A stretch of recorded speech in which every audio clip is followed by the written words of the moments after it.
جو بندہ خواب میں کوئی شے دیکھنا چاہتا ہے، یعنی کوئی خواب کے اندر اچھی چیز دیکھنا چاہتا ہے، اچھے خواب دیکھنا چاہتا ہے، تو آج قرآن مجید فرقان حمید کی ایک ایسی آیت مبارکہ بتائی جائے گی، ناظرین وہ پڑھنے پر رات کے وقت اسے اچھے خواب آئیں گے، وہ اچھی خواب دیکھے گا۔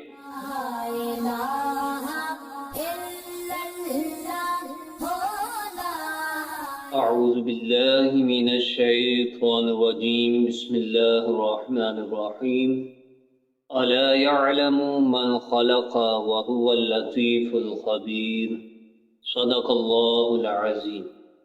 تفسیر ساوی علی الجلالین کے اندر ہے کہ جو بندہ سورہ ملک کی 14 نمبر آیت مبارکہ، جو چھوٹی سی آیت مبارکہ ہے، الا يعلم من خلق وَهُوَ اللطیف الخبیر، یہ بندہ آیت مبارکہ سونے سے قبل 9 مرتبہ پڑھ کے سو جائے تو اسے خواب کے اندر اچھی خوابیں دکھائی جائیں گی، اچھی چیزیں اللہ رب العزت اسے دکھائے گا۔ تو یہ مختصر سا قلیل سا وظیفہ ہے، بہت ہی چھوٹا سا عمل ہے۔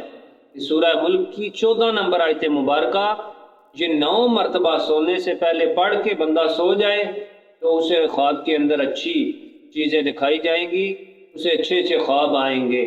اللہ رب العزت مسلمانوں کو قرآنی آیات سے بھی مستفیض ہونے کی توفیق عطا فرمائے۔ وآخر دعوانا عن الحمد للہ رب العالمین۔